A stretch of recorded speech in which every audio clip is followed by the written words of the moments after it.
a comprehensive look at trends, fund profiles, and more in Exploring ETFs. Hi everyone, welcome to Exploring ETFs. I'm Neena Mishra, and today we are talking about most interesting ETFs that made their debut recently. So 2024 so far has been terrific for ETFs, with inflows as well as launches on track to surpass the all-time annual records. Now, looking at launches, 459 new products have been introduced so far. That compares to 283 during the same time period in 2023, and on track to surpass the all-time annual record of 496, which was set last year. Now, more than 70% of the products that have been introduced so far are actively managed.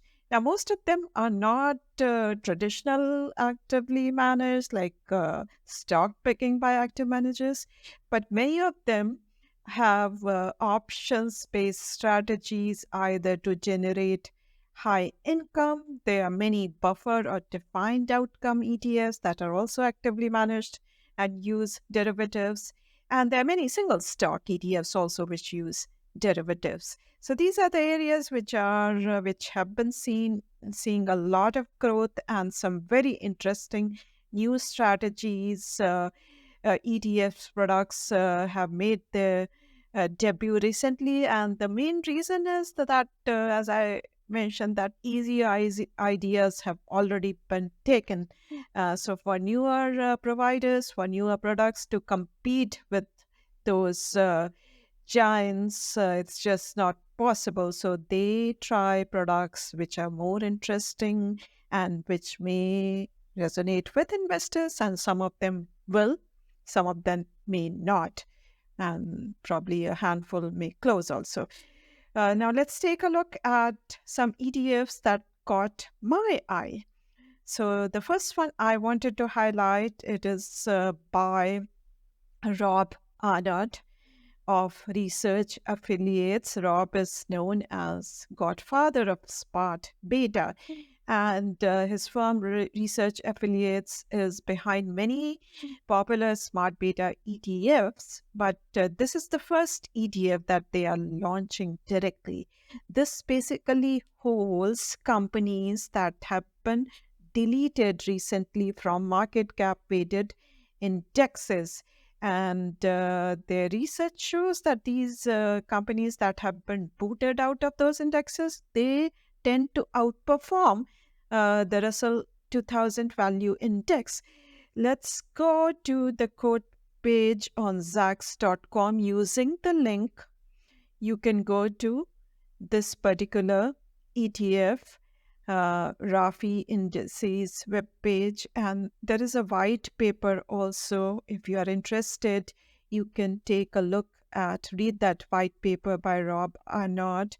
And basically, it points out that these deletions have beaten the Russell 2000 index. They lagged the market earlier in more than half, by more than half in the year leading up to their removal, but then they historically outperform for at least 5 years after the breakup. Not all the companies, not all the deletions will outperform, but many will, which leads to performance of this particular ETF, beating this particular ETF, beating the Russell 2000 value index by this ETF. So you can look at this strategy as well.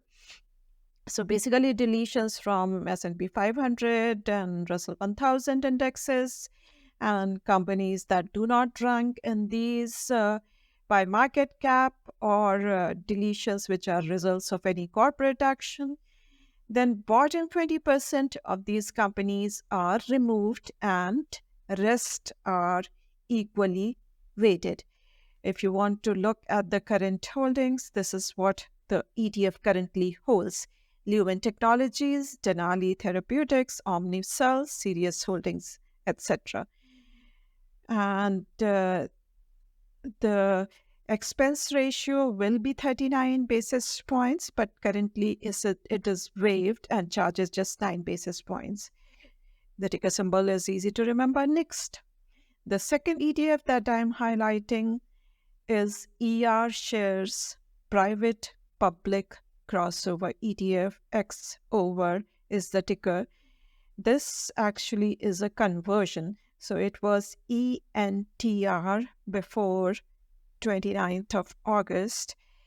Now, according to the provider, this will be the first ETF that will hold private equities as well, up to 15% in private equities. So we know that private assets are suddenly the hottest area in the market, and the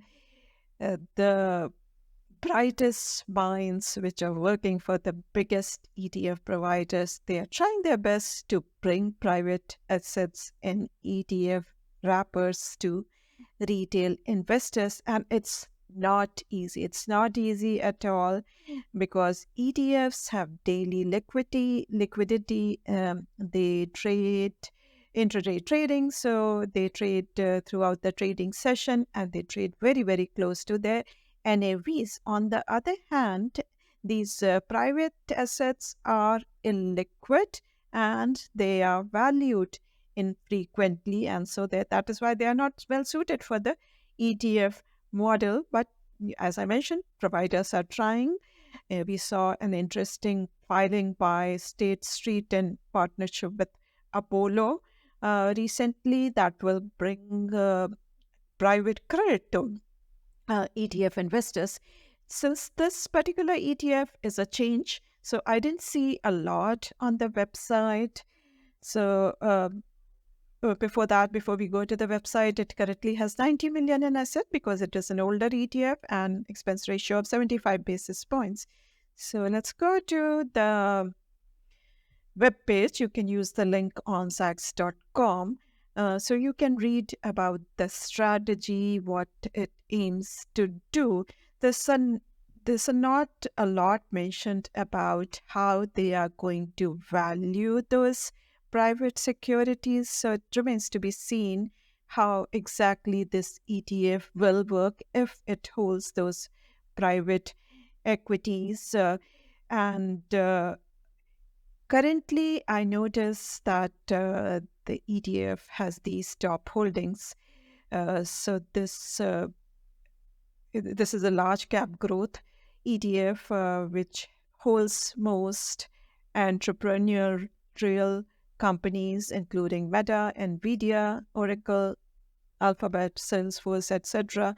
Currently, it doesn't have any holding which is private, but it may. So we will keep an eye on this ETF and the other ETFs also, which may make their debut in the coming months and provide exposure to private assets. We will see.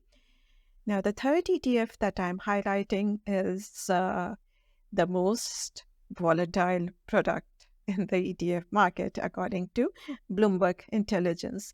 So this provides 1.75x long exposure to MicroStrategy stock. And we know that MicroStrategy is like a proxy for Bitcoin. So MicroStrategy is very, very volatile, and something that provides 1.75x exposure to MicroStrategy, that is going to be even more volatile. So we generally talk that whenever you invest in leveraged ETFs, remember that these are supposed to be held for short periods of time. They are not supposed to be held for a long period of time because of daily reset. So they should be used like trading tools, not meant for buy and hold investing. And particularly because of those daily resets, if the underlying asset is volatile, then your performance is going to suffer a lot if held for a longer period of time, longer than a day. But this ETF has found its fans, and it's just barely a month old, but has already gathered more than 190 million in assets. It is expensive, like most single stock ETFs. So Bloomberg pointed out that because of this volatility, the 3x long MicroStrategy ETP, uh, which trades in Europe, the US does not have any 3x single stock ETFs. The SEC has not allowed so far. 2x is the maximum leverage allowed for single stocks. So the 3x ETP, which trades in Europe, is down more than 80%, though MicroStrategy's stock is up more than 100%. So in fact, Bloomberg has an interesting chart as well. So you can look at the chart article. So this explains how leverage works on volatile assets and volatility drags on leveraged ETFs. And that is a perfect segue for the next slide, where I have not one, but a suite of ETFs. So Trader is trying to solve this problem by launching products recently that reset on a monthly or weekly basis.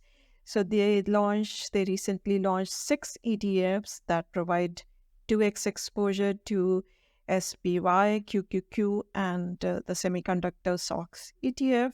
And they also launched 2 single stock ETFs, 1.7x long NVIDIA weekly ETF and 1.5x long Tesla weekly ETF. And again, if you want to learn more about these ETFs, you can go to Trader ETF's website and learn more about what these ETFs aim to do.